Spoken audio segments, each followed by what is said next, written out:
अस्सलाम वालेकुम क्लास। आज का हमारा टॉपिक है इलेक्ट्रॉन माइक्रोस्कोप। नाम से ही पता चल रहा है कि ऐसी माइक्रोस्कोप जो किसी भी स्पेसिमन के इमेज को with the help of the beam of the electrons produce करती है।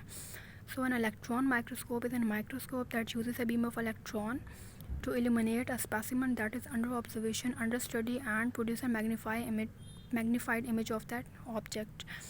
इलेक्ट्रॉन माइक्रोस्कोप की resolving power as compare to light microscope बहुत ज़्यादा होती है। क्यों ज़्यादा होती है? इलेक्ट्रॉन माइक्रोस्कोप में हम इलेक्ट्रॉन्स को यूज़ करते हैं और इलेक्ट्रॉन्स की वेवलेंथ बहुत शॉर्टर होती है। लाइट माइक्रोस्कोप में फोटॉन्स यूज़ होते हैं और उनकी wavelength as compare two electrons ज़्यादा होती है। तो वेवलेंथ के कंपैरिजन से रिजॉल्विंग पावर में डिफरेंस आ रहा है, क्योंकि रिजॉल्विंग पावर का इनडायरेक्ट रिलेशनशिप है with the wavelength. Resolving power ज़्यादा होगी अगर वेवलेंथ कम है, और रिजॉल्विंग पावर कम होगी अगर वेवलेंथ ज़्यादा है। तो फोटॉन्स और इलेक्ट्रॉन्स में से हमारे पास इलेक्ट्रॉन्स की वेवलेंथ कम होती है। इट मीन्स इलेक्ट्रॉन माइक्रोस्कोप की रिजॉल्विंग पावर ज़्यादा होगी in comparison with the light microscope. Resolving power means कितना हमारे पास क्लियर एंड डिटेल्ड इमेज आ रहा है, और इसकी इलेक्ट्रॉन माइक्रोस्कोप की जो रिजॉल्विंग पावर है that is almost 50 picometre, and magnification power means कितना इमेज बड़ा आ रहा है हमारे पास, और वो 1 करोड़ टाइम्स तक होती है। इलेक्ट्रॉन माइक्रोस्कोप में इलेक्ट्रोमैग्नेटिक लेंसेज को यूज़ किया जाता है, and in light microscope optical lenses या हम ग्लास लेंसेज को यूज़ करते हैं। इलेक्ट्रॉन माइक्रोस्कोप में हमें वैक्यूम की ज़रूरत होती है उसको ऑपरेट करने के लिए, but this is not the case with the light microscope. और जो इसमें इमेज इलेक्ट्रॉन माइक्रोस्कोप हमें प्रोवाइड करती है that is black and white, और इस इमेज को हम इलेक्ट्रॉन माइक्रोग्राफ भी कहते हैं। इलेक्ट्रॉन माइक्रोस्कोप की डिफरेंट टाइप्स हैं। सॉरी, यहाँ पे थोड़े टेक्निकल प्रॉब्लम्स की वजह से शो नहीं हो रहा, लेकिन मैं आपको बता देती हूँ। First one is transmission electron microscope, second one is scanning electron microscope, third one is scanning tunneling electron microscope, fourth one is scanning transmission electron microscope, and fifth one is reflection electron microscope. Electron microscope हमारे पास अब होती कैसे है ये? अब ये इसका chamber है, ठीक है ना। अब इस चैम्बर के अंदर हमारे पास इलेक्ट्रॉन माइक्रोस्कोप के सारे कंपोनेंट्स हैं, और इसी चैम्बर के अंदर हमने वैक्यूम क्रिएट किया हुआ है। अब जो भी हमारे पास इमेज फॉर्मेशन होगी वो हमें कंप्यूटर पे शो होगा। यहाँ पे कंप्यूटर पे शो होगी जो भी हमारे पास इमेज फॉर्मेशन होगी, इस पे होगी। इसके कंपोनेंट्स यहाँ पे हैं कि इलेक्ट्रॉन गन में इसके हम as an electron source use करते हैं। इलेक्ट्रॉन गन को हाई वोल्टेज गन पे ये रन किया जाता है, इसको फिर हीटअप होकर वहाँ से इलेक्ट्रॉन्स निकलते हैं और मैग्नेटिक लेंसेज या हम क्या कह सकते हैं कंडेंसर लेंसेज में से पास करते हैं, ताकि हमारे पास जो बीम है वो कंडेंस होके सैम्पल के ऊपर फॉल करे, और सैम्पल के साथ डिफरेंट इंटरेक्शन होके किस तरह का इंटरेक्शन होता है उस इंटरेक्शन पे डिपेंड करते हुए स्क्रीन पे हमारे पास इमेज फॉर्म हो जाता है। सैम्पल के साथ जो इंटरेक्शन होता है इलेक्ट्रॉन बीम का, वो कम या ज़्यादा होगा, और इसी कम या ज़्यादा होने की वजह से स्क्रीन पे हमारे पास एक कंट्रास्ट सा डेवलप होगा इमेज का, और उस कंट्रास्ट से हम पता चला सकते हैं कि जो भी हम स्पेसिमेन स्टडी कर रहे हैं इसके स्ट्रक्चर कैसा है। इलेक्ट्रॉन माइक्रोस्कोप में क्योंकि हम लिविंग सेल को स्टडी नहीं कर सकते, क्योंकि इसमें वैक्यूम होता है। वैक्यूम मीन्स के एयर नहीं है। अगर एयर नहीं है, ऑक्सीजन नहीं है, तो सेल सर्वाइव नहीं कर सकता। तो अगर सेल सर्वाइव नहीं कर सकता तो वो डिस्ट्रॉय हो जाएगा, लेकिन हम नहीं चाहते कि वो डिस्ट्रॉय हो। इसलिए किसी भी ऑब्जेक्ट को अगर हमने स्टडी करना है इलेक्ट्रॉन माइक्रोस्कोप में, तो उसका हम सैम्पल प्रिपेयर करते हैं, ताकि जो भी उस सेल की, उस टिश्यू की कंपोजिशन है वो डैमेज ना हो।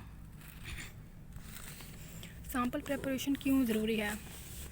वो इसलिए ज़रूरी है कि जो भी हम स्पेसिमेन स्टडी करें इलेक्ट्रॉन माइक्रोस्कोप में वो सरवाइव कर सकें, क्योंकि अब इलेक्ट्रॉन बीम की जो पावर होती है वो बहुत ज़्यादा होती है, और उसका डायरेक्ट इंटरेक्शन होता है विद द सैम्पल। तो जब सैंपल के साथ इंटरेक्शन होता है तो वहाँ का टेम्परेचर बहुत ज़्यादा हाई हो जाता है, ऑलमोस्ट 150 डिग्री तक। लेकिन जो सेल है वो इतने टेम्परेचर पे तो सर्वाइव कर ही नहीं सकता, वो तो डिस्ट्रॉय हो जाएगा। तो इसीलिए हम किसी भी स्पेसिमन को प्रिपेयर करते हैं। और दूसरी रीज़न क्या है कि हम सैंपल प्रिपेयर करते हैं, क्योंकि वैक्यूम होता है माइक्रोस्कोप के अंदर। अभी मैंने बताया है कि एयर नहीं है, ऑक्सीजन नहीं है, जो सेल सर्वाइव नहीं कर सकता। तो इसीलिए सेल के कंपोनेंट्स को स्टेबल करने के लिए, उन्हें एज सच रखने के लिए जैसे वो लिविंग सेल में है, हमें उसको प्रिपेयर करना पड़ता है। और वैक्यूम हम क्यों क्रिएट करते हैं?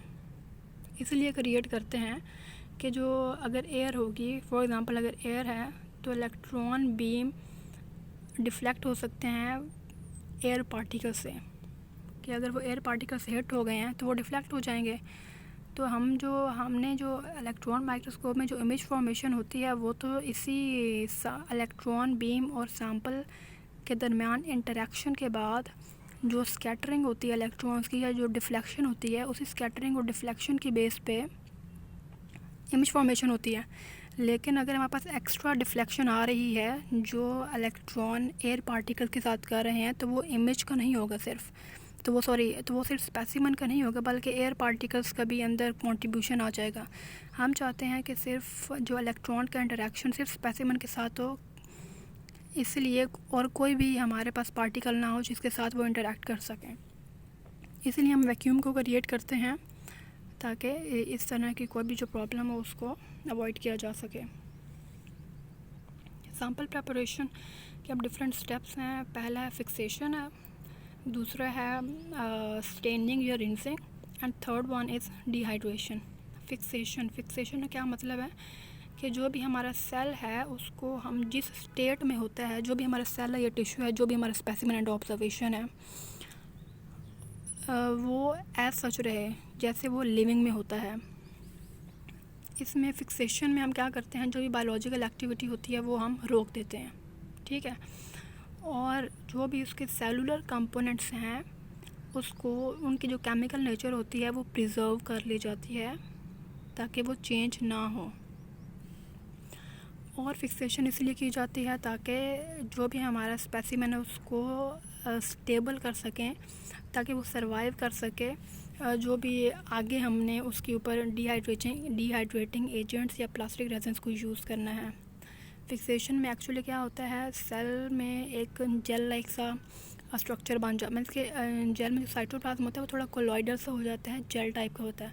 अगर जेल टाइप का हो जाएगा तो जो भी उसके अंदर कंपोनेंट्स होंगे वो जिस जगह हैं वहीं पे रहेंगे, अपनी पोजीशन से नहीं हिलेंगे, और ना ही उनकी केमिकल नेचर चेंज होगी फिक्सेशन में।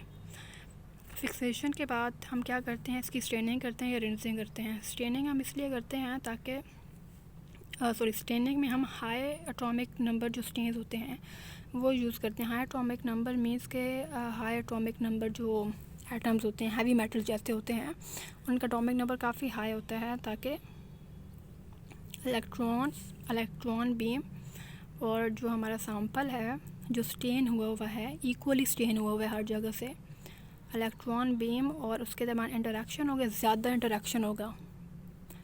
इंटरेक्शन क्या होगा, मैं इस इंटरेक्शन की रिलेटिवनेस को बढ़ाने के लिए हम स्टेनिंग करते हैं, ताकि हमारे पास जो इमेज आए वो ज़्यादा क्लियर आए और ज़्यादा सही आ सके, कंट्रास्ट ज़्यादा डेवलप हो सके हमारे पास। और हैवी मेटल्स हम यूज़ करते हैं ऑस्मियम, लेड, यूरेनियम या गोल्ड। और डिहाइड्रेशन करते हैं, मीन्स के वाटर को हम एवेपोरेट कर देते हैं अपने स्पेसिमेन से।